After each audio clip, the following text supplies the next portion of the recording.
Hello friends, welcome to the success master. So friends, আমি সুস্মিতা। আমি তোমাদের জন্য চাণক্য ইউটিউব ক্লাস নিয়ে এসেছি। তো চাণক্য ইউটিউব ক্লাসের মধ্যে আমরা শুরু করেছি 7000 MCQ সিরিজের প্র্যাকটিস। তো তোমরা কনসেপ্ট ক্লাস তো পেয়ে গেছো। আমরা চাণক্য ব্যাচ লঞ্চ করেছি, যেটা দ্য সাকসেস মাস্টার অ্যাপের মাধ্যমে তোমরা পেয়ে যাবে। সেই চাণক্য ব্যাচের মধ্যে তোমরা পেয়ে যাবে একদম সবগুলি সাবজেক্টের টপিক ওয়াইজ কনসেপ্ট ক্লাস তোমরা পেয়ে যাবে, যেখানে ডিপলি ডিসকাস করা আছে। কনসেপ্টের পাশাপাশি তোমরা পেয়ে যাবে যে অনলাইনের কোশ্চেন, এমসিকিউ প্র্যাকটিস, সে ক্লাস তো পাবে, তার পাশাপাশি পিডিএফ নোটস পেয়ে যাবে এবং মক টেস্টও তোমরা পেয়ে যাবে। এই ফুল কোর্সটা তোমরা নিতে চাইলে দ্য সাকসেস মাস্টার অ্যাপের মাধ্যমে এই ফুল কোর্সটা তোমরা নিতে পারো। সেখানে প্রতিটা সাবজেক্টে প্রতিটা টপিকেরই ক্লাস তোমরা পেয়ে যাবে। একদম video class, PDF notes, mock test, practice set সবটাই তোমরা কোর্সের মধ্যে পেয়ে যাবে। আর ইউটিউবে আমরা শুরু করেছি 7000 MCQ সিরিজ। তো এই যে MCQ সিরিজটা, এখানে কিন্তু আমরা প্র্যাকটিস করব। আর এই প্র্যাকটিসগুলি তখনই তোমরা ভালোভাবে বুঝতে পারবে যখন তোমরা কনসেপ্ট ক্লাসটা ক্লিয়ার করবে। তো কনসেপ্ট ক্লাস ক্লিয়ার করার জন্য তোমরা চাণক্য ব্যাচটা নিতে পারো। সেখান থেকে তোমরা কনসেপ্টটা ক্লিয়ার করে এখানে প্র্যাকটিস করতে পারো, তাহলে তোমাদের অনেকটাই কাজে আসবে এক্সামের জন্য। তো আজকে এই 7000 MCQ সিরিজ থেকে SST প্যাডাগজি থেকে একটা ক্লাস নিয়ে এসেছি। SST প্যাডাগজির এটা হলো প্র্যাকটিসের টুয়ার। তোমরা অনেকেই কমেন্টের মাধ্যমে জানিয়েছিলে যে তোমাদের জন্য SST প্যাডাগজি থেকে ক্লাস নিয়ে আসার জন্য, তোমাদের ডিমান্ড অনুসারে আজকের এই ক্লাসটা নিয়ে আসা। তো তোমরা ভিডিওটা শেষ পর্যন্ত দেখতে থাকো, তাহলে আশা করি তোমরা আরও অনেক কিছু জানতে পারবে, তোমাদের অনেকটাই কাজে আসবে এক্সামের মধ্যে। এখন তাহলে দেরি না করে আজকের ক্লাসটা আমি শুরু করছি। সো 1 নম্বর MCQতে রয়েছে, শিক্ষাক্ষেত্রে অ্যাসেসমেন্টের প্রধান উদ্দেশ্য হলো। শিক্ষাক্ষেত্রে অ্যাসেসমেন্টের প্রধান উদ্দেশ্য কী? শিক্ষার্থীর সম্ভাবনা বিচার করা, শিক্ষার্থী ভবিষ্যৎ সম্পর্কে রূপরেখা প্রস্তুত করা, শিক্ষার্থী কর্মসূচির কার্যকারিতা বিচার করা, বিদ্যালয়ের অগ্রগতি সম্পর্কে বিবরণ প্রস্তুত করা। সো কারেক্ট আনসার হবে শিক্ষামূলক কর্মসূচির কার্যকারিতা বিচার করা। যে শিক্ষামূলক যে কর্মসূচি, যে কাজকর্মগুলো রয়েছে, সেগুলি কতটুকু কার্যকারিতা হচ্ছে সেটা বিচার করার জন্যই কিন্তু অ্যাসেসমেন্টটা করা হয়। তো অ্যাসেসমেন্টের মেইন উদ্দেশ্য হলো, উদ্দেশ্যটা হলো যে শিক্ষামূলক কাজের সময়, টিচিং লার্নিং প্রসেসের সময় যে টিচারে ধরো যে জিনিসটা পড়াচ্ছে, যে কাজের জন্য একটা জিনিস করাচ্ছে, ওই কাজটা কতটুকু কার্যকারিতা হয়েছে, যে কতটুকু সাকসেসফুল হয়েছে, স্টুডেন্টটা কি বুঝতে পেরেছে, কে পারেনি, এই সব কিছু বিচার করার জন্যই কিন্তু অ্যাসেসমেন্টটা করা হয়। তো অ্যাসেসমেন্টের প্রধান উদ্দেশ্য হলো শিক্ষামূলক কর্মসূচি কার্যকারিতা বিচার করা, অর্থাৎ অপশন নাম্বার সি। নেক্সট রয়েছে 2 নম্বর। শিক্ষায় অ্যাসেসমেন্টের সংজ্ঞা হিসাবে নিচের কোনটি সর্বাপেক্ষা সঙ্গত বলে মনে হয়? যে শিক্ষা অ্যাসেসমেন্টের সংজ্ঞা হিসাবে এখান থেকে কোনটা সর্বাপেক্ষা সঙ্গত বলে মনে হয়? কী কী রয়েছে? শিক্ষায় অ্যাসেসমেন্ট হলো সেই প্রক্রিয়া যা শিক্ষার উদ্দেশ্যকে বিচার করে। শিক্ষায় অ্যাসেসমেন্ট শিক্ষক এবং শিক্ষার্থী উভয় ক্ষেত্রেই ব্যবহার করা হয়। শিক্ষায় অ্যাসেসমেন্ট দ্বারা সফল এবং অসফল শিক্ষার্থীদের বিচার করা হয়। শিক্ষায় অ্যাসেসমেন্ট হলো একটি প্রক্রিয়া যা শিক্ষার্থীদের পরিমাপ করে এবং তাদের মান নির্দেশ করে। তো কোনটা এখানে কারেক্ট আনসার হবে? কারেক্ট আনসারটা হবে শিক্ষা অ্যাসেসমেন্ট হলো সেই প্রক্রিয়া যা শিক্ষার উদ্দেশ্যকে বিচার করে, যে অপশন নাম্বার এ। শিক্ষা অ্যাসেসমেন্ট হলো সেই প্রক্রিয়া যা শিক্ষার উদ্দেশ্যকে বিচার করে। তো শিক্ষাক্ষেত্রে অ্যাসেসমেন্টটা কি? অ্যাসেসমেন্ট হলো একটা প্রক্রিয়া, একটা প্রসেস। কারণ অ্যাসেসমেন্টটা আমরা জানি এটা হলো প্রসেস ওরিয়েন্টেড। কারণ এই প্রসেসটা কি হয়, যেটা শিক্ষার যে উদ্দেশ্য রয়েছে সেই মেন উদ্দেশ্যটাকে বিচার করে। তো এটাই হলো assessment. So option number A হবে এটা কারেক্ট আনসার। নেক্সট রয়েছে 3 নাম্বার। মোটর ডেক্সটিলিটি টেস্ট বা অপেক্ষা সেটা কী ধরনের ক্ষমতা পরিমাপ করে? বিশেষ ক্ষমতা, সাধারণ ক্ষমতা, প্রবণতা, জ্ঞানমূলক ক্ষমতা। কারেক্ট আনসার প্রবণতা। কী হবে? প্রবণতা। তো এই যে মোটর ডেক্সটিলিটির অপেক্ষার মাধ্যমে কি পরিমাপ করা যায়? প্রবণতা পরিমাপ করা যায়। সো অপশন নাম্বার সি হবে এটা কারেক্ট আনসার। 4 নম্বরে রয়েছে, পার্থক্যমূলক প্রবণতা অভিক্ষাগুচ্ছে মোট কয়টি অভিক্ষাংশ আছে? 4টি, 7টি, 6টি, 4টি। কারেক্ট আনসার কি হবে? কারেক্ট আনসার হবে 8টি। কয়টি রয়েছে? 8টি। অপশন নাম্বার এ 8টি। নেক্সট 5 নম্বর, প্রতিন্যাস বা মনোভাব সেটা কি? প্রতিন্যাস বা মনোভাবটা সেটা কি স্থির, গতিশীল, অনির্দেশক? স্থির এবং অনির্দেশক উভয় কোনটা হবে? কারেক্ট আনসার হবে গতিশীল। মনোভাবটা কি? মনোভাবটা গতিশীল। Option number B. 6 নম্বরে রয়েছে, প্রতিন্যাস বা মনোভাব শিখনের জন্য প্রয়োজন হলো অন্তর্দৃষ্টি, চেষ্টা ও ভ্রান্তি, প্রাচীন অনুবর্তন, অনুকরণ। সো কারেক্ট আনসার প্রাচীন অনুবর্তন। অপশন নাম্বার সি প্রাচীন অনুবর্তন। 7 নাম্বার, মনোভাব পরিমাপের বিবৃতিগুলির স্কোর মান নির্ণয়ের জন্য কে অজাইভের সাহায্য নিয়েছেন? Spearman, Thurstone, Likert, Newcomb. Correct answer হবে থার্স্টন। কি হবে? থার্স্টন। যে মনোভাব পরিমাপের বিবৃতিগুলি স্কোরের মান নির্ণয়ের জন্য অজাইভ কার সাহায্য নিয়েছেন? থার্স্টনের সাহায্য নিয়েছেন। So option number B. 8 নম্বরে রয়েছে প্রশ্নগুলি ব্যবহারে অসুবিধা হলো যে প্রশ্নগুলি যে ব্যবহার করা হয় তার একটা অসুবিধা কি? অনেক সময় উত্তরদাতা কোনো প্রশ্ন এড়িয়ে চলে বা সঠিক উত্তর দেয় না, বিশেষ করে সেগুলি তার পক্ষে ক্ষতিকর বলে মনে হয়। উত্তর দেওয়ার সময় আবেগের পরিবর্তন লক্ষ্য করা যায় না, যা ব্যক্তির সার্বিক মূল্যায়নের জন্য বিশেষ প্রয়োজন। অনেক সময় প্রশ্ন বোঝার অসুবিধা হয়। উপরের সবগুলি। সো কারেক্ট আনসার কি হবে? কারেক্ট আনসার হবে উপরের সবগুলি। উপরের সবগুলি প্রশ্নগুলি ব্যবহারের এই সবগুলি হলো অসুবিধা। সো অপশন নাম্বার ডি হবে এটা কারেক্ট আনসার। এবং প্রশ্নগুলি কীভাবে হওয়া উচিত, একটা আদর্শ প্রশ্নপত্র কীরকম হওয়া উচিত, এই সবগুলা কিন্তু কনসেপ্ট ক্লাসে ডিপলি ডিসকাস করা রয়েছে। এটা বেঙ্গলি প্যাডাগজিতেও রয়েছে, ইংলিশ প্যাডাগজির ক্ষেত্রেও রয়েছে, এসএসটি প্যাডাগজির ক্ষেত্রেও কিন্তু রয়েছে যে কীরকম হওয়া উচিত, কীরকম হয়। তো এগুলি কিন্তু তোমরা কনসেপ্ট ক্লাসটা ভালোভাবে দেখবে, ভালোভাবে কনসেপ্টটা ক্লিয়ার করবে, তাহলে আশা করি তোমাদের আর কোনো ডাউট থাকবে না, এসএসটি প্যাডাগজি অনায়াসে আনসার করতে পারবে যদি তোমরা কনসেপ্টটা ক্লিয়ার করো তাহলে। আর সেই কনসেপ্ট ক্লাসটা তোমরা চাণক্য ব্যাচের মধ্যে পেয়ে যাবে। সেই চাণক্য ব্যাচটা পাবে দ্য সাকসেস মাস্টার অ্যাপের মাধ্যমে। তো তোমরা চাইলে সেই কোর্সটা নিতে পারো। প্রতিটা টপিকের ক্লাস ডিপলি ডিসকাস করা তোমরা পেয়ে যাবে, সাথে নোটসও পেয়ে যাবে, মক টেস্ট পেয়ে যাবে, প্র্যাকটিস সেটও পেয়ে যাবে। তো সেটা তোমরা নিতে পারো সাকসেস মাস্টার অ্যাপের মাধ্যমে। এনিওয়ে, নেক্সট রয়েছে 9 নম্বর, মূল্যায়নে কৌশল হিসাবে সাক্ষাৎকার বলতে বোঝায়। মূল্যায়নে কৌশল হিসাবে সাক্ষাৎকার বলতে কী বোঝায়? সাক্ষাৎকারক এবং সাক্ষাৎকারী মুখোমুখি অবস্থান, সাক্ষাৎকারক এবং সাক্ষাৎকারী মুখোমুখি অবস্থান এবং একমুখী যোগাযোগ, সাক্ষাৎকারক এবং সাক্ষাৎকারী অবস্থান এবং উভয়মুখী যোগাযোগ, সাক্ষাৎকারক এবং সাক্ষাৎকারী মুখোমুখি অবস্থান, সাক্ষাৎকারকের নেতৃত্বে উভয়মুখী যোগাযোগ এবং পাশাপাশি সাক্ষাৎকারী বাচনভঙ্গি, আবেগ, ভীতিভাব ইত্যাদি পর্যবেক্ষণ করে তার মানসিক গঠন সম্পর্কে ধারণা করা। সো কারেক্ট আনসারটা কি? কারেক্ট আনসারটা এখানে হবে অপশান নাম্বার ডি। সাক্ষাৎকারক এবং সাক্ষাৎকারী যে মুখোমুখি অবস্থান, সাক্ষাৎকারকের নেতৃত্বে উভয়মুখী যোগাযোগ এবং পাশাপাশি সাক্ষাৎকারী বাচনভঙ্গি, আবেগ, ভীতিভাব ইত্যাদি পর্যবেক্ষণ করে তার যে মানসিক গঠন সেই সম্পর্কে ধারণা করা। সেটা হবে অপশান নাম্বার ডি। মূল্যায়নের কৌশল হিসাবে সাক্ষাৎকার বলতে কি বুঝি? এটা। ওকে, সো অপশান নাম্বার ডি। 10 নম্বর, নিম্নে উল্লেখিত সাক্ষাৎকারের সুবিধাগুলির মধ্যে কোনটি সর্বাপেক্ষা গুরুত্ব? তো এখানে কিছু সাক্ষাৎকারের সুবিধা রয়েছে, তার মধ্যে থেকে সবচেয়ে বেশি গুরুত্ব কোনটা? সো এখানে কারেক্ট আনসারটা কী হবে? কারেক্ট আনসারটা হবে সাক্ষাৎকারক এবং সাক্ষাৎকারীর মধ্যে সুসম্পর্কে গড়ে ওঠার ফলে মুক্ত মনে পরস্পর আলোচনা করার সুযোগ আছে। সো অপশন নাম্বার বি হবে এটা কারেক্ট আনসার। 11 নম্বরে রয়েছে সাক্ষাৎকার ও কৌশলের সীমাবদ্ধতা হলো যে সাক্ষাৎকারের যে কৌশলটা রয়েছে তার সীমাবদ্ধতা কি? লজ্জা, ভয়, সংকোচের ফলে অনেক সময় সঠিক তথ্য পাওয়া যায় না। সাক্ষাৎকারকের ব্যক্তিগত প্রভাব পরিলক্ষিত হয়। সমগ্র ব্যক্তিসত্তাকে এই পদ্ধতিতে মূল্যায়ন করা যায় না। উপরের সবগুলি কারেক্ট আনসার, উপরের সবগুলি অপশন নাম্বার ডি, উপরের সবগুলি। সাক্ষাৎকারের কৌশলের যে সীমাবদ্ধতা রয়েছে সেটা হলো যে লজ্জা, ভয়, সংকোচের ফলে অনেক সময় কি হয়? অনেক সময় যে সঠিক তথ্য পাওয়া যায় না। সাক্ষাৎকারের যে ব্যক্তিগত প্রভাব অনেক সময় পরিলক্ষিত করা হয়। সমগ্র ব্যক্তি সত্তাকে এই পদ্ধতিতে মূল্যায়ন করা যায় না। সো কী হবে? Option number D. এগুলি হলো কিছু সাক্ষাৎকার কৌশলে কিছু সীমাবদ্ধতা। 12 নম্বর, কে সর্বপ্রথম বিজ্ঞানসম্মত বুদ্ধি ও ব্যাখ্যা প্রস্তুত করেন? সো কারেক্ট আনসার হবে বিনেট। বিনেট সর্বপ্রথম বিজ্ঞানসম্মত বুদ্ধি ও ব্যাখ্যা প্রস্তুত করেন। So option number B is the correct answer. 13 নম্বরে রয়েছে মনোবৈজ্ঞানিক অভিজ্ঞা এবং শিক্ষাগত অভিজ্ঞার মধ্যে পার্থক্যটা কী?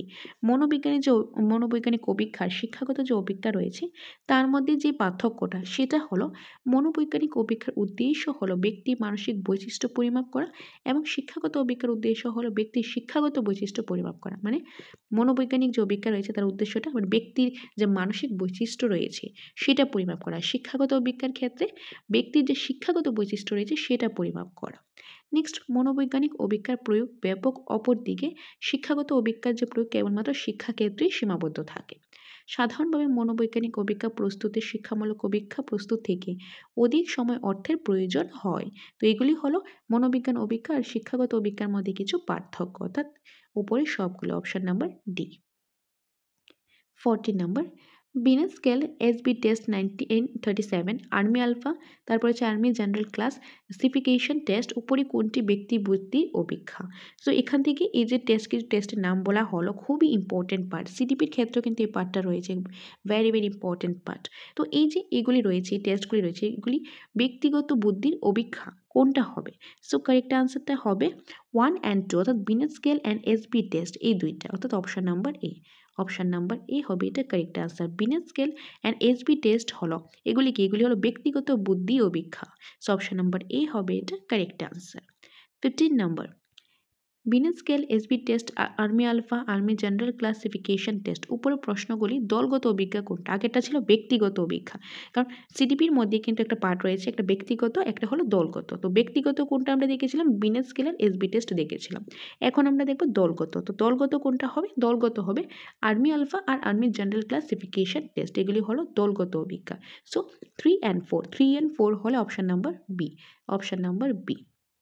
ওকে, যদি বিনেট স্কেল হলো কি? বিনেট স্কেল হলো ইন্ডিভিজুয়াল মানে ব্যক্তিগত, এসবি টেস্ট হলো ইন্ডিভিজুয়াল মানে ব্যক্তিগত, আর আর্মি আলফা হলো দলগত গ্রুপ, আর আর্মি জেনারেল ক্লাসিফিকেশন হলো গ্রুপ, অর্থাৎ দলগত অভিজ্ঞা। So option number B. খুবই ইম্পর্টেন্ট এই পার্টগুলো, এটা সিডিপির মধ্যেও রয়েছে, খুবই ইম্পর্টেন্ট, এখান থেকে কিন্তু কোশ্চেন আসতে দেখা যায়। 16 number, Raven's Progressive Matrix Test, Alexander Pass Along Test, Picture Computation Test, Dearborn Form Board Test, এই যে কিছু টেস্ট রয়েছে, এই টেস্টগুলি কোনটা পারফরমেন্স অভিক্ষা? পারফরমেন্স অভিক্ষা কোনটা? পারফরমেন্স অভিক্ষা হলো আলেকজান্ডার পাস অ্যালং টেস্ট, আর একটা হলো ডিয়ারবর্ন ফর্ম বোর্ড টেস্ট, অর্থাৎ 2 and 4, 2 and 4 হলো পারফরমেন্স টেস্ট। তাহলে কারেক্ট আনসার কি হবে? Option number C, 2 and 4। Raven's Progressive Metric Test, Alexander Pass Along Test, Picture Computation Test, Dearborn Form Board Test, উপরে কোনটা অবাচনিক বুদ্ধি অভিজ্ঞা? এটা হবে Alexander Pass Along Test, একটা Dearborn Form Test। ওকে, সো তার মানে অপশন নাম্বার সি হবে এটা কারেক্ট আনসার। নেক্সট রয়েছে 18 নাম্বার, স্ট্যানফোর্ড বিনে অভিজ্ঞার সর্বশেষ সংস্করণ হলো যে কোনটা? কত খ্রিস্টাব্দে? স্ট্যানফোর্ড বিনে যে অভিজ্ঞার সর্বশেষ সংস্করণ কবে হয়েছিল? সো কারেক্ট আনসারটা কি হবে? 1992 খ্রিস্টাব্দে, অপশন নাম্বার ডি, 1992 খ্রিস্টাব্দে। 19, কোন ধরনের বুদ্ধি বয়সের সঙ্গে সঙ্গে হ্রাস পায় না? এখান থেকে এটা কোন বুদ্ধিটা? শিক্ষাগত বুদ্ধি, স্থানিক বুদ্ধি, বাচনিক বুদ্ধি, প্রাক্ষবিক বুদ্ধি, মানে এটা বয়স বাড়ার সঙ্গে সঙ্গে কিন্তু এটা কমে না, এটা হ্রাস পায় না, সেটা হলো শিক্ষাগত বুদ্ধি। যে শিক্ষাগত যে বুদ্ধিটা রয়েছে, এটা বয়স বাড়ার সাথে সাথে এটা কিন্তু কমবে না। তো এটা শিক্ষাগত বুদ্ধি হলো এরকম একটা বুদ্ধি যেটা বয়স বাড়ার সাথে সাথে হ্রাস পায় না। সো অপশন নাম্বার এ হবে এটা কারেক্ট আনসার। 20 নাম্বার, উচ্চ মাধ্যমিক শিক্ষা সম্পর্কে শিক্ষকদের মতামত জানার জন্য সার্ভে করার ক্ষেত্রে কোন ধরনের কৌশল সর্বাপেক্ষা উপযোগী? সাক্ষাৎকার, প্রশ্নবলী, পর্যবেক্ষণ, প্রতিফলন কৌশল। সো কারেক্ট আনসারটা কি হবে? কারেক্ট আনসারটা হবে প্রশ্নাবলী, প্রশ্নাবলী। উচ্চ মাধ্যমিক শিক্ষা সম্পর্কে শিক্ষকদের যে মতামত রয়েছে, সেই মতামতটা জানার জন্য যদি সার্ভে করা হয়, তাহলে সেখানে একটা কৌশল প্রয়োগ করা হবে, আর সেই কৌশলটা হলো কোশ্চেন আনসার। কোশ্চেন আনসার করা, সার্ভের মধ্যে কি করা হয়? যে কোশ্চেন করা হয়, যে যারা সার্ভে করছে সেটা কোশ্চেন করবে, যাদেরকে করা হয় যাতে কোশ্চেন টোশ্চেন নেওয়া হয়, আনসার জানা হয়, তো মানে কোশ্চেন আনসারের মাধ্যমে করা হয় সার্ভেটা, কিসের মাধ্যমে? কোশ্চেন আনসারের মাধ্যমে, তার জন্য হবে প্রশ্নাবলী। So option number B. 21, একজন গবেষক হিসাবে তুমি শিক্ষকের উৎসুকতা বিচার করার ক্ষেত্রে নিম্ন উল্লেখিত কোন ধরনের কৌশল প্রয়োগ করবে? প্রশ্নাবলী, রেটিং স্কেল, সাক্ষাৎকার, অন্যান্যদের মতামত। কারেক্ট আনসার হবে অন্যান্যদের মতামত। যে একজন গবেষক হিসাবে, একজন ধরো কোনো কিছু নিয়ে গবেষণা করছে, তো সেই গবেষক হিসাবে, ধর তুমি কোনো কিছু নিয়ে গবেষণা করছো, গবেষক হিসাবে তুমি শিক্ষকের যে উৎসুকতা রয়েছে সেটা বিচার করবে, সেটা বিচার করার জন্য কোন ধরনের কৌশলটা প্রয়োগ করবে? সেটা হবে অন্যান্যদের মতামত নেওয়া হবে, ফিডব্যাক নেওয়া হবে, যে অন্যান্যদের কি ওপিনিয়ন রয়েছে, তাদের কি মতামত রয়েছে, সেই মতামতটা নেওয়া হবে, ফিডব্যাকটা নেওয়া হবে, তো এই কৌশলটা প্রয়োগ করা হবে। So option number D. 22, বুদ্ধাঙ্কের ধারণা প্রবর্তককে, বুদ্ধাঙ্কের যে ধারণাটা রয়েছে তার প্রবর্তককে, তার প্রবর্তক হলো স্টার্ন। কে? Stern, option number B. 23, বুদ্ধাঙ্কের সঙ্গে সম্পর্ক আছে কিসের? বুদ্ধাঙ্কের সঙ্গে যেটা সম্পর্ক রয়েছে সেটা হলো পারদর্শিতাঙ্কার, অপশন নাম্বার এ, পারদর্শিতাঙ্কার। 24, Strong's vocational interest blank test, then coded performance record, Thurston interest schedule, Strong Campbell interest inventory. উপরে আগ্রহ পরিমাপ করার জন্য ইনভেন্টরির মধ্যে কোনটি সর্বাপেক্ষা বহু পরিচালিত? এগুলি কি হয় যে এগুলি হলো এক একটা টেস্ট। তো এগুলি কেন নেওয়া হয়? যাতে আগ্রহটা পরিমাপ করা যায়। এটার জন্য সবচেয়ে বেশি বহু প্রচলিত কোনটা, মোস্ট পপুলার, এখান থেকে কোনটা হবে? সো কারেক্ট আনসারটা হবে এই যে Strong vocational interest blank test, অর্থাৎ 1 নাম্বারটা, এই যে option number C. Option number C হবে এটা কারেক্ট আনসার, এটা হলো most popular. Next 25 number, Strong এর ভোকেশনাল ইন্টারেস্ট ব্ল্যাঙ্কের মোট কতগুলি অভিজ্ঞা অংশ রয়েছে? এই যে স্ট্রং এর যে ভোকেশনাল ইন্টারেস্ট ব্ল্যাঙ্ক রয়েছে তার মধ্যে মোট কয়টা টেস্ট রয়েছে, কয়টা টেস্টের পার্ট রয়েছে? সেটা হলো 8টা। কয়টা রয়েছে? 8টা রয়েছে। অপশন নাম্বার ডি, 8টা রয়েছে।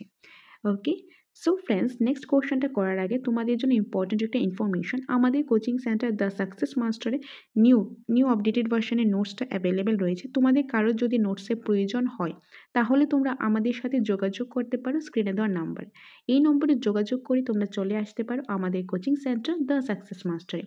সেখানে এসে তোমরা আগে নোটসগুলো দেখতে পারো, যাচাই করতে পারো, দেখে ভালো লাগলে তবেই তোমরা নিতে পারো। টেট 1ও আছে, 2ও আছে, Bengali version, English version, science, arts, Bengali, Kokborok সবগুলি সাবজেক্টই রয়েছে। তো তোমাদের যেটাই প্রয়োজন সেটা তোমরা নিতে পারো। আর নোটের সাথে তোমরা পেয়ে যাবে free of cost special online mock টেস্টও তোমরা পেয়ে যাবে। তো যারা যারা নোটস নিয়েছো বা নেবে তাদের জন্য থাকছে এই স্পেশাল মক টেস্টটা, যেটা রুটিনের অ্যাকর্ডিং প্রোভাইড করা হয়। সো তোমাদের যাদের প্রয়োজন আমাদের সাথে যোগাযোগ করতে পারো স্ক্রিনে দেওয়া নাম্বারে। তাছাড়া তোমাদের যদি অফলাইন মক টেস্টের প্রয়োজন হয় সেটাও রয়েছে, সেটার জন্য যোগাযোগ করতে পারো স্ক্রিনে দেওয়া নাম্বারে। এবং খুব শীঘ্রই তোমাদের জন্য আমরা অনলাইন পেইড মক টেস্টও শুরু করতে যাচ্ছি, সেটা তোমরা শুরু হবে ফেব্রুয়ারি 1 তারিখ। সেটার জন্য তোমরা আমাদের সাথে যোগাযোগ করতে পারো, সিস্টেমটা বলে দেওয়া হবে। এনিওয়ে বাকি ডিটেলসটা পরে বলে দিচ্ছি, আগে ক্লাসটা সেরে নিই, তারপরে এক এক করে সবগুলো ডিটেলস আমি বলে দেবো। সো নিচে কোনটি সঠিক নয়, এখান থেকে কোনটা সঠিক নয়, কোন ব্যাপারে আগ্রহ পরিমাপক কৌশলকে ইনভেন্টরি বলা হয় তার কারণ। এখানে প্রশ্ন বা পদগুলি পূর্ব নির্দিষ্ট কোনো উত্তরের ভিত্তিতে বিচার করা হয় না। এখানে প্রতিক্রিয়াকারীকে উত্তরদাতা তার সর্বোচ্চ ক্ষমতা পরিচয় দিতে হয়। অপশন সি, এখানে ব্যক্তির উত্তরগুলিকে তার অভ্যন্তরীণ মৌলিক মানসিক সংগঠনের ভিত্তিতে মূল্যায়ন করা হয়। এখানে ব্যক্তিকে কতগুলি বক্তব্যের প্রেক্ষিতে পছন্দ অপছন্দ চিহ্নিত করতে বলা হয়। সো কারেক্ট আনসারটা কী হবে? কারেক্ট আনসারটা হবে এখানে প্রতিক্রিয়াকারীকে উত্তরদাতা বা তার সর্বোচ্চ ক্ষমতা পরিচয় দিতে হয়। সো এটা হবে কোশ্চেনের কারেক্ট আনসার। এই স্টেটমেন্টটা সঠিক নয়। ওকে, কারণ এখানে বলা হয়েছে কোনটা সঠিক নয়। নেক্সট 27 নাম্বার, আগ্রহের পরিমাপ প্রয়োজন হয় বৃত্তি পরামর্শদানে, পাঠ্যক্রম নির্দেশনায়, সহ পাঠ্যক্রম নির্দেশনায়, উপরি সবগুলি। সো কারেক্ট আনসারটা উপরি সবগুলি। আগ্রহ পরিমাপ প্রয়োজন হয় যে বৃত্তি পরামর্শদানেও প্রয়োজন হয়, পাঠ্যক্রমের যে নির্দেশনায় সেখানেও প্রয়োজন হয়, সহ পাঠ্যক্রম নির্দেশনার ক্ষেত্রেও আগ্রহের পরিমাপ করাটা প্রয়োজন হয়। তার মানে অপশন নাম্বার ডি উপরই সবগুলি। 28, 1905 খ্রিস্টাব্দে বিনে সাইমন বুদ্ধি ও বিজ্ঞান মোট কতগুলি পদ বা প্রশ্ন ছিল? তো সেটা হবে 30টি। যে 1905 খ্রিস্টাব্দে বিনে সাইমনের যে বুদ্ধি ও বিজ্ঞানটা, অর্থাৎ বুদ্ধির যে ইন্টেলিজেন্ট যে টেস্ট ছিল সেটার মধ্যে টোটাল 30টা কোশ্চেন ছিল। সো অপশন নাম্বার সি হবে এটার কারেক্ট আনসার, 30টা কোশ্চেন। নেক্সট রয়েছে 29 নাম্বার, নিচের কোনটি ব্যক্তিত্ব পরিমাপের কৌশল নয়? এখান থেকে কোনটা ব্যক্তিত্ব পরিমাপের যে ব্যক্তিত্ব, যে পার্সোনালিটি যে পরিমাপ করবে সেটার কৌশল নয়? California Psychological Inventory, then Ising Personality Inventory, Maslow Security, the Insecurity Scale, Coder Preference Record. So correct answerটা কি হবে? correct answerটা হবে Coder Preference Record. Coder Preference Record. So option number D. এটা ব্যক্তি পরিমাপ করার জন্য তার কৌশলটা নয়। 30 নাম্বার, সেলডনের মতে ব্যক্তিত্ব টাইপের পার্সোনালিটি টাইপ কয় প্রকার? যে সেলডনের মধ্যে যে ব্যক্তিত্বের টাইপ অর্থাৎ পার্সোনালিটির যে টাইপ রয়েছে সেটা কয় প্রকার? সেটা হলো 3 প্রকার। খুব ইম্পর্টেন্ট, 3 প্রকার। কি কি রয়েছে এটা কনসেপ্ট ক্লাসে ডিসকাস করা রয়েছে, আর এটা তোমাদের জন্য একটা হোমওয়ার্ক রইল। যে সেলডনের যে পার্সোনালিটি টাইপ সেটা আমরা জানি কয় ধরনের, 3 ধরনের। সেটা কি কি সেটা তোমরা হোমওয়ার্ক রইল, সেটা তোমরা কমেন্টের মাধ্যমে জানাবে। তো তোমাদের কমেন্টে আমরা অনেকটাই মোটিভেট হই, তো তোমরা কমেন্টের মাধ্যমে অবশ্যই জানাবে যে পার্সোনালিটি টাইপ 3 প্রকার, কিন্তু সেটা কি কি 3 প্রকারের নামগুলি কি সেটা তোমরা কমেন্টের মাধ্যমে জানাবে। নেক্সট 31, প্রতিফলন অভিজ্ঞার দ্বারা সামাজিক সম্পর্কের গভীরতা পরিমাপ করা হয়, প্রতিনিবেশ বা মনোভাব মূল্যায়ন করা হয়, ব্যক্তিত্বের সংকলন পরিমাপ করা হয়, কোনোটি নয়। কারেক্ট আনসার হলো ব্যক্তিত্বের সংকলন পরিমাপ করা হয়। অপশন নাম্বার সি, ব্যক্তিত্বের সংকলন পরিমাপ করা হয়। 32 নম্বর, নিচের কোনটি ব্যক্তিত্ব পরিমাপের প্রতিফলন অভিক্ষা নয়? তো এখান থেকে কোনটা ব্যক্তিত্ব যে পরিমাপ রয়েছে পরিমাপের প্রতিফলনের অভিক্ষা নয়? সো কারেক্ট আনসারটা Minnesota multiphasic personality inventory, option number D, Minnesota multiphasic personality inventory. 33 নম্বর, সর্বপ্রথম প্রতিফলন অভিক্ষা নামকরণ কে করেন? রসা, মারি, ফ্রাঙ্ক, ফ্রয়েড। সো কারেক্ট আনসারটা কি হবে? কারেক্ট আনসারটা হবে Frank, option number C, Frank. 34, প্রতিফলন অভিক্ষা ব্যক্তিত্ব পরিমাপের বিশ্লেষণী পদ্ধতি, সামগ্রিক পদ্ধতি, সামগ্রিক ও বিশ্লেষণী পদ্ধতির সংমিশ্রণ, একক পদ্ধতি। কারেক্ট আনসারটা হলো সামগ্রিক পদ্ধতি। প্রতিফলন অভিক্ষার ব্যক্তিত্ব পরিমাপের সামগ্রিক পদ্ধতি, সো অপশন নাম্বার বি। 35, প্রতিফলন অভিক্ষার সুবিধা কী? প্রতিফলন যে অভিক্ষাটা রয়েছে তার সুবিধাটা এখান থেকে কোনটা? কী কী রয়েছে? অভিক্ষাটি অবচেতনভাবে ব্যক্তিত্ব প্রকাশ করে ফলে অসত্য বা গোপন কোনো প্রশ্ন ওঠে না, এটা একটা সুবিধা। সামগ্রিকভাবে ব্যক্তিত্বের রূপটি প্রকাশ পায়, যার ফলে ব্যক্তিত্ব পরিমাপের যথার্থতা অপেক্ষাকৃত অধিক। অভিক্ষাটি অপেক্ষাকৃত স্বাধীন, তাই তার প্রতিক্রিয়াগুলি নিজস্ব এবং স্বাভাবিক, ফলে প্রতিক্রিয়ার প্রেক্ষিতে ব্যক্তিত্ব সম্পর্কে মন্তব্যগুলি অধিক নির্ভরযোগ্য। এটাও কিন্তু একটা সুবিধা, তার জন্য হবে option number D, option number D. 36 number, প্রতিফলন অভিক্ষার অসুবিধাগুলি হলো, প্রতিফলন অভিক্ষার অসুবিধাগুলি কী কী? এই অভিক্ষা প্রয়োগ, পরিচালন এবং মন্তব্যের যথেষ্ট অভিজ্ঞতা প্রয়োজন। আদর্শতা প্রতিফলন অভিক্ষা কম, এর যথার্থতা সম্পর্কে অনেকেই সন্দেহ পোষণ করে। উপরি সবগুলি, তো কারেক্ট আনসার হবে উপরি সবগুলি। উপরি সবগুলি হলো প্রতিফলন অভিক্ষার অসুবিধা, so option number D. 37 number, নিচের কোনটি সঠিক? এখান থেকে কোনটা সঠিক? অ্যাসেসমেন্ট পরিমাপের প্রয়োজন হয়, অ্যাসেসমেন্ট মূল্যায়নের পূর্বে হয়, মূল্যায়ন হলো অ্যাসেসমেন্ট এবং আরও কিছু। উপরে সবগুলি সঠিক, সো এখানে হবে উপরে সবগুলি সঠিক। কারণ অ্যাসেসমেন্টটা কি? অ্যাসেসমেন্টটা পরিমাপ করাটা খুবই প্রয়োজন। অ্যাসেসমেন্ট পরিমাপ করলে কিন্তু যে শিক্ষার্থী এবং শিক্ষক অনেক কিছু জানতে পারে। শিক্ষার্থী কোন জায়গাতে উইকনেস রয়েছে, কোন জায়গাতে স্ট্রং পয়েন্ট সেটা জানতে পারে, কোন জায়গাতে স্টুডেন্টের বেশি অ্যাটেনশন দিতে লাগবে, কোন জায়গাতে বেশি ফোকাস করতে লাগবে, সেটা জানা যায় কিন্তু অ্যাসেসমেন্টের মাধ্যমে। তার জন্য অ্যাসেসমেন্ট পরিমাপ করাটা খুবই প্রয়োজন। আর অ্যাসেসমেন্টটা মূল্যায়নের আগেই হয়ে থাকে, মূল্যায়ন হয় শেষে, কিন্তু অ্যাসেসমেন্ট হয় ডিউরিং প্রসেসে, মাঝে মাঝে জিনিসটা চলে, তো এটা মূল্যায়নের আগেই হয়ে থাকে। মূল্যায়ন হলো, মূল্যায়নটা কি? অ্যাসেসমেন্ট এবং আরও কিছু, অর্থাৎ আমরা বলতে পারি অ্যাসেসমেন্ট এবং মেজারমেন্ট। অ্যাসেসমেন্ট হলো কোয়ালিটিভ আর মেজারমেন্ট হলো কোয়ান্টিটিভ। অ্যাসেসমেন্ট আর মেজারমেন্ট মিলেই কিন্তু হয় মূল্যায়ন, অর্থাৎ ইভালুয়েশন। ওকে, সো উপরে সবগুলি হলো সঠিক। 38 নাম্বার, শ্রেণীকক্ষ শিক্ষণ ও শিক্ষণ অ্যাসেসমেন্টের জন্য যে কৌশলটি ব্যবহার করা হয় তা হলো শিক্ষার্থীদের সফলতার পরিচয়, শিক্ষকের সম্পর্কে শিক্ষার্থীদের বক্তব্য, শিক্ষকের সম্পর্কে প্রধান শিক্ষকের মন্তব্য, ফ্ল্যান্ডার্সের মিথস্ক্রিয়ার বিশ্লেষণ। সো কারেক্ট আনসারটা কি হবে? কারেক্ট আনসারটা হবে ফ্ল্যান্ডার্সের মিথস্ক্রিয়ার বিশ্লেষণ, অপশন নাম্বার ডি। 39 নম্বর, পাঠ্যক্রমের অ্যাসেসমেন্টের ক্ষেত্রে যেই বিষয়গুলির উপর গুরুত্ব দেওয়া প্রয়োজন তা হলো শ্রেণী অনুযায়ী পাঠ্যক্রমটি উপযুক্ত কিনা, পাঠ্যক্রমটি সামাজিক প্রত্যাশা পূরণ করছে কিনা, সাম্প্রতিক জ্ঞানের সঙ্গে পাঠ্যক্রমে যে সাযুজ্য আছে কিনা, অর্থাৎ উপরি সবগুলি হলো সঠিক। পাঠ্যক্রমে অ্যাসেসমেন্টের ক্ষেত্রে যে যে বিষয়ের উপর গুরুত্ব দেওয়া হয়, যে ক্লাসের অনুযায়ী, যে ক্লাসে আছে সেই অনুযায়ী পাঠ্যক্রম হচ্ছে কিনা, বা যে পাঠ্যক্রম যে তাদের সামাজিক প্রত্যাশা রয়েছে সেটা কি অ্যাকচুয়ালি পূরণ হচ্ছে কি হচ্ছে না, সেটা অ্যাসেসমেন্টের মাধ্যমে জানা যায়। সাম্প্রতিক জ্ঞানের সঙ্গে পাঠ্যক্রমের কোনো মিল আছে কিনা সেটাও কিন্তু অ্যাসেসমেন্টের মাধ্যমেই জানা যায়। তার জন্য এই বিষয়গুলির উপর গুরুত্ব দেওয়াটা খুবই প্রয়োজন। সো অপশন নাম্বার ডি হবে এটা কারেক্ট আনসার, উপরই সবগুলি। 40 নাম্বার, বর্তমানে অধিকাংশ পরীক্ষায় বহুবিধ পছন্দের প্রশ্নের ব্যবহৃত হচ্ছে, এর কারণটা কি? মানে বর্তমানে যে প্রেজেন্ট সিচুয়েশনে, কারেন্ট সিচুয়েশনে ম্যাক্সিমাম এক্সামের ক্ষেত্রে বহুবিধ পছন্দ অর্থাৎ এমসিকিউ প্রশ্নের ব্যবহার হয়, তার কারণটা কি? তার কারণটা হলো এই ধরনের প্রশ্নের নম্বরদানে ব্যক্তিগত প্রভাবের কোনো ভূমিকা থাকে না, যেখানে কোনো ব্যক্তিগত প্রভাব থাকে না, নম্বরদান পদ্ধতি সহজ হয়, সময়ের সাশ্রয় হয়, উত্তরের ক্ষেত্রে অনুমানের প্রভাবটা খুব কম হয়। তার জন্যই কিন্তু ম্যাক্সিমাম এক্সামের মধ্যে বহুবিধ পছন্দের প্রশ্ন ব্যবহার করা হয়। সো উপরে সবগুলি, অপশন নাম্বার ডি।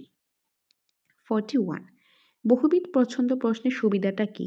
বহুবিধ প্রশ্নে যে সুবিধাটা, সেই সুবিধাটা হলো সব ধরনের শিখন সামর্থ্যের উপর পৃথকভাবে প্রশ্ন করা যায়। মানে সব ধরনের যে শিখনের যে সামর্থ্যটা রয়েছে সেটার উপর কিন্তু পৃথকভাবে আলাদাভাবে প্রশ্ন করা যায়।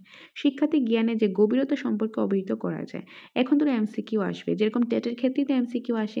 এখন এই যে এমসিকিউ কোথায় থেকে আসে কিন্তু বলা যায় না। তার জন্য কিন্তু প্রতিটা চ্যাপ্টার একদম চ্যাপ্টারগুলি টপিকগুলি ধরে কিন্তু একদম ডিপলি ডিসকাস করতে লাগে। উপর কয়েকটা কোয়েশ্চেন পড়লে কিন্তু বা এমসিকিউ পড়লে হবে না। সেটার জন্য কনসেপ্ট জানতে লাগবে, কনসেপ্ট ক্লিয়ার করতে লাগবে। আর সেই কনসেপ্ট ক্লিয়ার করার জন্যই কিন্তু আমরা তোমাদের প্রচুর ক্লাস প্রোভাইড করেছি, তোমরা চাণক্য ব্যাচে পেয়ে যাবে। তো আমরা যখন কোনো বিষয়ের গভীরতাটা জানবো তখনই কিন্তু ভালো একটা নলেজ গেইন করতে লাগবো। আর এটা কিন্তু একটা বহুবিধ প্রশ্নের সুবিধা। প্রশ্নগুলি পুনঃব্যবহার করা যায়, যে প্রশ্নগুলি পুনঃব্যবহার আমরা করতে পারবো। এই সবগুলি হলো বহুবিধ পছন্দ প্রশ্নের সুবিধা। তো অপশন নাম্বার ডি হবে এটা কারেক্ট আনসার, উপরই সবগুলি। 42 বহুবিধ পছন্দের প্রশ্ন ব্যবহারে অসুবিধা। এখন এই যে এমসিকিউ সব কিছুর কিন্তু সুবিধা আছে, অসুবিধা আছে, সব কিছু ভালো সব কিছু খারাপও আছে। শুধু একটা দিক দেখলেই হবে না। যেরকম সুবিধা আমরা দেখলাম, এখন আমরা অসুবিধাও কিন্তু দেখতে লাগবে। প্রশ্ন তৈরি করা কঠিন কাজ এবং সময় সাপেক্ষ। এই যে বহুবিধ পছন্দ রয়েছে, এই যে আমরা এখন এমসিকিউ প্র্যাকটিসগুলোই করছি, এগুলি কি এমসিকিউ? এই যে কঠিনগুলি, এই যে প্রশ্নগুলি করা হচ্ছে, এই প্রশ্নগুলো কিন্তু তৈরি করা অনেকটাই কঠিন হয় এবং এগুলি করতে কিন্তু অনেকটা টাইম লাগে। ধরো এখন একটা কোশ্চেন করলাম, সাথে আনসার, তো এটা সময়টাও কম লাগবে, প্রশ্ন তৈরি করাটা ইজিও হবে। কিন্তু যখন এমসিকিউ করা হয়, এখানে প্রশ্নটা করা হয়, তারপর 4টা অপশন দেওয়া হয়, নাম্বারগুলো দেওয়া হয়, তো এখানে সময়টাও বেশি লাগে, প্রশ্ন তৈরি করাটা কঠিন হয়। তো এটা একটা অসুবিধা। আংশিক নম্বরদানের কোনো অবকাশ থাকে না। এখানে আংশিক নাম্বার, ধরো পার্টে নাম্বার দেবো, যে অর্ধেকটা হলো অর্ধেক নাম্বার দেবো, আর অর্ধেকটা হলো অর্ধেকটা নাম্বার দেবো, এরকম কোনো সুবিধা নেই। না হলে হবে, না হলে মানে হলে 1 নাম্বার, না হলে 0। তো এটা একটা কিন্তু অসুবিধা থাকে। বিভ্রান্তিকর প্রশ্নগুলি সমমানের হয় না। যে বিভ্রান্তিকর যে প্রশ্নগুলি সেগুলি আবার সমমানের হয় না। তো এগুলি হলো কিছু বহুবিধ প্রশ্নের যে ব্যবহারে অসুবিধা। সো উপরে সবগুলি। Option number D. 43 নিচে কোনটি আদর্শগত অভিজ্ঞার ক্ষেত্রে অপরিহার্য? অভিজ্ঞা উচ্চমানের নির্ভরযোগ্যতা, অভিজ্ঞার সঠিক যথার্থতা, অভিজ্ঞার নর্ম, উপরে সবগুলি অপরিহার্য। সো কারেক্ট আনসারটা কি?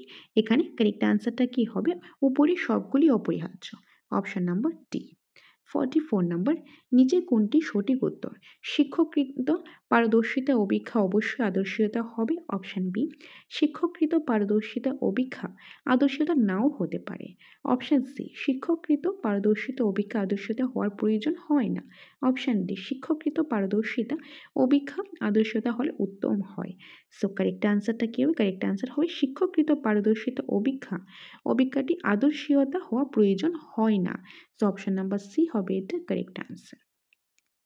45 পাঠ্যক্রম বিকাশের প্রতিটি স্তরে, যে পাঠ্যক্রম বিকাশের প্রতিটি স্তরে গঠনগত অ্যাসেসমেন্ট করা প্রয়োজন, সমষ্টিগত অ্যাসেসমেন্ট করা প্রয়োজন, গঠনগত অ্যাসেসমেন্ট এবং প্রয়োজন অনুযায়ী সমষ্টিগত অ্যাসেসমেন্ট করা প্রয়োজন, গঠনগত এবং সমষ্টিগত উভয় ধরনের অ্যাসেসমেন্ট করা প্রয়োজন।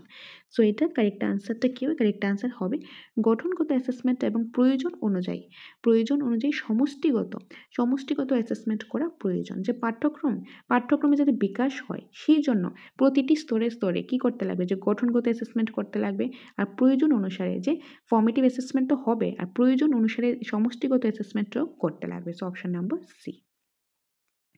46 শিক্ষার্থীদের পারদর্শিতা অ্যাসেসমেন্টের ক্ষেত্রে নিচে কোন পদ্ধতি ব্যবহার করা হয় না? লিখিত পরীক্ষা, দুর্বলতা নির্ণয় অভিক্ষা, মৌখিক পরীক্ষা, শিক্ষার্থীদের উৎপাদিত দ্রব্য। সো কারেক্ট আনসারটা কি হবে? এখানে যেটা কারেক্ট আনসার হবে সেটা হলো যে দুর্বলতা নির্ণয়ের অভিক্ষা। শিক্ষার্থী পারদর্শিতা অ্যাসেসমেন্টের ক্ষেত্রে কোন পদ্ধতি ব্যবহার করা হয় না? দুর্বলতা নির্ণয় অভিক্ষাটা ব্যবহার করা হয় না। So option number B.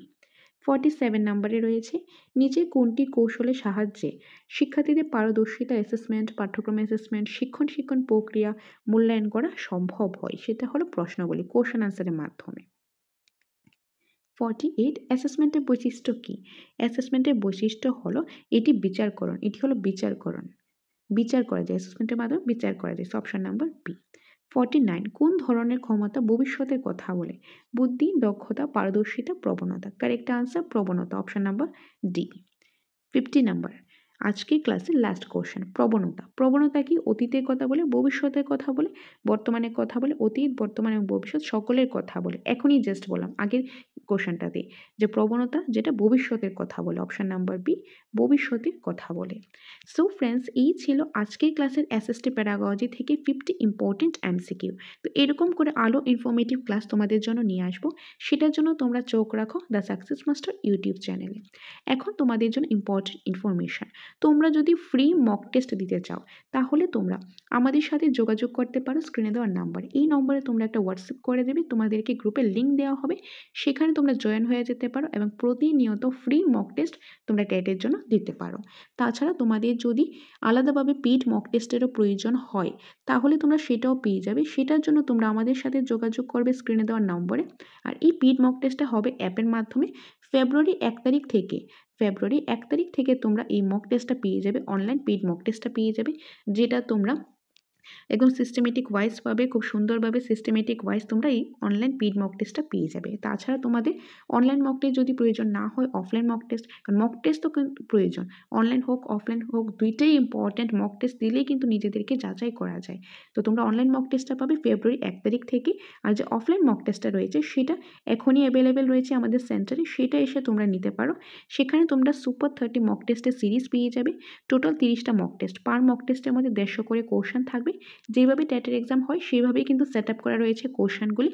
Total 150 marks করে টোটাল 30টা মক টেস্টের সেট, লাস্টে আনসার কি এবং 30টা মক টেস্টের জন্য 30টা ওয়েমার শিটও প্রোভাইড করা হবে। তোমরা যদি এটাও নিতে চাও সেটার জন্য আমাদের সাথে যোগাযোগ করতে পারো স্ক্রিনে দেওয়ার নাম্বারে। তাছাড়া আমাদের এখানে নিউ আপডেটেড ভার্সনের নোটসও অ্যাভেলেবেল রয়েছে, টেট 1ও আছে, টেট 2 আছে, এবং সিলেবাসের according chapter wise deeply discuss করা, তারপর কোশ্চেন আনসার অর এমসিকিউস। এবং যারা নোটস নিয়েছে বা নোটস নেবে তাদের জন্য স্পেশাল অনলাইন মক টেস্টও থাকছে ফ্রি অফ কস্ট। তো যাদের যাদের নোটসগুলো প্রয়োজন বা online mock test, offline mock test, online ক্লাসেসের প্রয়োজন, যেটাই তোমাদের প্রয়োজন টেটের রিলেটেড, সেটার জন্য তোমরা স্ক্রিনে দেওয়ার নাম্বারে যোগাযোগ করতে পারো। সেখানে যোগাযোগ করে তোমরা আমাদের সেন্টারে চলে আসতে পারো, ডিটেলসটা জানতে পারো। তোমাদের ভালো লাগলে, তোমাদের কাছে অ্যাপ্রোপ্রিয়েট মনে হলে তবেই তোমাদের যেটা প্রয়োজন সেটা তোমরা নিতে পারো। ওকে, সো এটাই তোমাদের সাথে শেয়ার করা ছিল। আর সকলকে অসংখ্য ধন্যবাদ এইভাবেই পাশে থাকার জন্য। আর তোমরা কমেন্টের মাধ্যমে জানাবে ক্লাসগুলো ভালো লাগছে কিনা, তোমাদের কাছে যে ইনফরমেটিভ হচ্ছে কিনা ক্লাসটা, বা কোনো সাজেশন থাকলে সেটাও তোমরা কমেন্টে জানাতে পারো। তো দেখা হবে তোমাদের সাথে পরবর্তী একটা ক্লাসে। Thanks for watching.